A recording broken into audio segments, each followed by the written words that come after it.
Students, our next heading is motion in 1, 2 and 3 dimension. Let the position of the particle in space, it can be expressed in terms of rectangular coordinate x, y and z. அப்போ ஒரு particle ஸ்பேஸில் இருக்கும்போது அதனுடைய பொசிஷனை rectangular coordinates X Y ஜெட்டை வச்சு நம்ம represent பண்ணுவோம். when these coordinates changes with the time, டைமை பொறுத்து அது சேஞ்ச் ஆகுதுன்னா நம்ம என்ன சொல்லுவோம் அப்படின்னா the particle is said to be in motion அப்படின்னு சொல்லுவோம். It is not necessary all the three coordinates should together change with time. மூணு கோஆர்டினேட்டும் சேஞ்ச் ஆக வேண்டிய அவசியம் இல்லை. 1 or 2 coordinate changes with the time or all the 3 coordinate changes with the time அப்படின்னு சொல்லுவோம். இப்போ 1 coordinate changes ஆகுது டைமை பொறுத்து அப்படின்னா we said motion in 1 dimension. 2 coordinates changes ஆகுது அப்படின்னா we say motion in 2 dimensions. இப்போ all the 3 coordinate change ஆகுதுன்னா we say the motion in 3 dimension அப்படின்னு சொல்லுவோம். இப்போ ஒவ்வொன்றா பார்ப்போம். அப்போ ஃபஸ்ட்டு motion in 1 dimension அப்படிங்கிறதுல only one coordinate x or y or z, any one of the 3 coordinates can changes with time is called motion in 1 dimension. அப்போ in 1 dimension motion, the particle moving along a straight line, ஒரே straight lineல போகிற மாதிரி இருக்கும். In the straight line motion, otherwise we called as rectilinear motion or linear motion அப்படின்னு சொல்லுவோம். In this motion, only one of the 3 rectangular coordinates specifying the position of the object changes with the time. அப்போ X Y இசட்டில் ஏதாச்சும் ஒரு coordinate மட்டும் என்னாகும் அப்படின்னா அந்த ஆப்ஜெக்டுடைய position சேஞ்சஸை நம்மளுக்கு காட்டும். வித் ரெஸ்பெக்ட் டு டைம் எப்படி அந்த பார்ட்டிகளுடைய பொசிஷன் சேஞ்ச் ஆகுதுங்கிறத காட்டும். ஸோ அதுக்கு எக்ஸாம்பிள் என்ன கொடுத்துருக்கான், the car is moving. So now it is at the ஏங்கிற பொசிஷனில் இருக்குது. Now after some time it is in the position B. Only the position of the car changes in the X coordinate. அப்போ X coordinate only describes the position of the car. So here y coordinate and z coordinate does not change. Only the position of the object in the x coordinate changes with the time. So it is called motion of the particle in 1 dimension அப்படின்னு சொல்லுவோம்.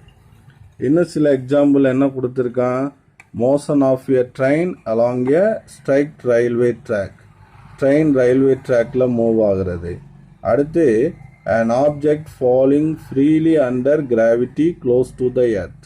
நம்ம ஒரு building மேலேருந்து ஒரு ஆப்ஜெக்டை drop பண்ணால் அதுவும் ஸ்ட்ரைட்டாக கீழே வந்து விழுகும். That is also the motion of the particle in 1 dimension அப்படின்னு சொல்லுவோம்.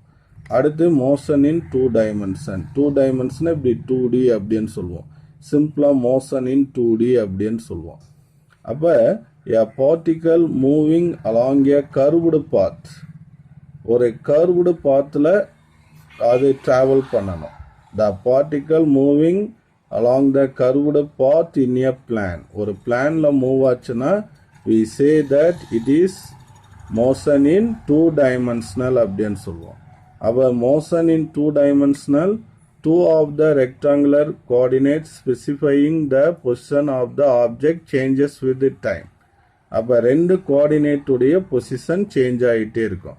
இப்போ a particle moving in Y Z plane அப்படின்னா Y and Z coordinate vary, but X does not vary. X change ஆகாது, ஒய் இசட் மட்டும் change ஆகும்.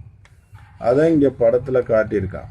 Here a particle moving in this plane, that is Y Z பிளானில் அதுவும் move ஆகிட்டுருக்கு.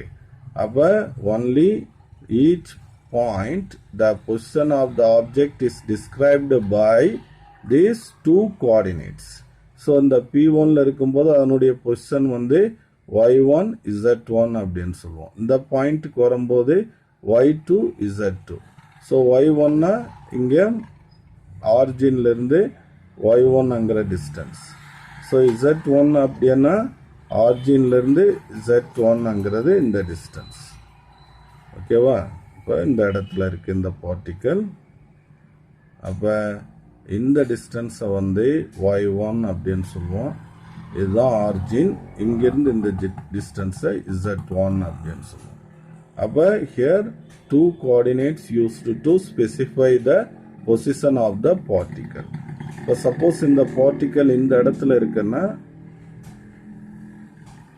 this distance is y2 and ஆரிஜின்லேருந்து இந்த point வரைக்கும் உள்ள distance வந்து z2.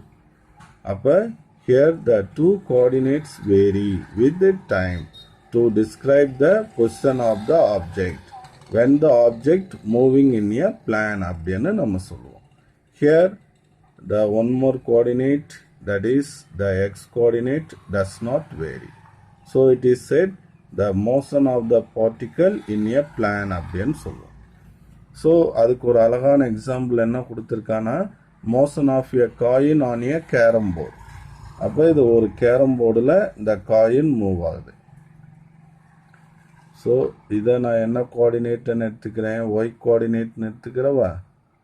இதை வந்து என்ன கோஆர்டினேட், இஜெட் கோஆர்டினேட்டா. அப்போ the position of the coin is described by 2 coordinates. அப்போ ஒய் இசட்டை யூஸ் பண்ணி இந்த கேரம் போர்டில் இந்த காயின் மூவ் ஆகுறத நம்ம என்ன பண்ணலாம் அப்படின்னா ஃபைண்ட் அவுட் பண்ணிக்கலாம். ஸோ இது வந்து ஒரு 2 dimensional மோஷனுக்கு ஒரு எக்ஸாம்பிள். அடுத்து an insect crawling over the floor of a room. அப்போ ஒரு ஃப்ளோரில், நம்ம வீட்டில் இருக்கிற ஃப்ளோரில் ஒரு இன்செக்ட், ஒரு பூச்சி ஏதாச்சும் அது தரையில் நகர்ந்து போகுதுன்னா அதுவும் வந்து என்னது அப்படின்னா it is a 2 dimensional motion அப்படின்னு சொல்கிறோம். நான் பேனாவை பிடிச்சி எழுதிட்டு இருக்கேன். So this is a plan. இது ஒரு பிளான். அப்போ இது வந்து ஆரிஜின், இது வந்து ஒய் கோஆர்டினேட், இது வந்து எக்ஸ் கோஆர்டினேட். அப்போ the motion of a pen while writing in the plan is also an example for 2 dimensional motion அப்படின்னு சொல்லுவோம். ஸோ ஒய் ஜெட் கோஆர்டினேட்ஸ் தான் எடுத்துக்கணுமா? கிடையாது. எக்ஸ் ஒய் எடுத்துக்கலாம், எக்ஸ் ஜெட் எடுத்துக்கலாம், ஒய் ஜெட்னு எடுத்துக்கலாம். So any 2 of the coordinate changes with டைம்ங்கிறது 2 dimensional மோஷனாக நம்ம எடுத்துக்கிறோம். அடுத்து மோஷன் இன் 3 dimensionல a particle moving in space. ஒரு ஸ்பேஸில் இருக்கக்கூடியதை நம்ம டிஸ்கிரைப் பண்ணோம்னா we use 3 coordinates. So it is called a 3 dimensional motion. Here all the 3 coordinates x, y, z all are vary with time அப்படின்னு சொல்லுவோம்.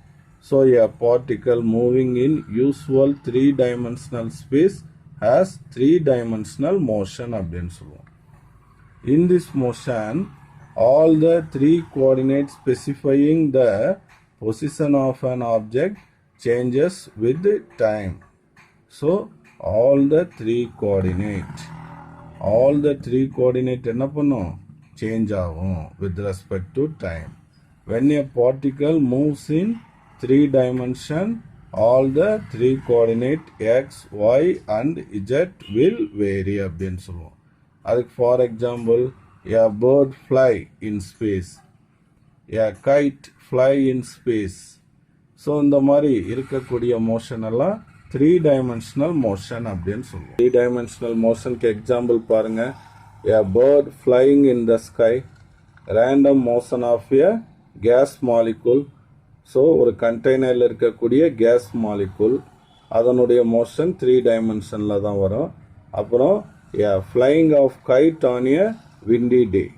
அப்போ ஒரு கைட் வந்து காற்றுல பறக்கக்கூடிய அந்த நிகழ்வும் 3 dimensional மோஷனில் வரும். Okay students.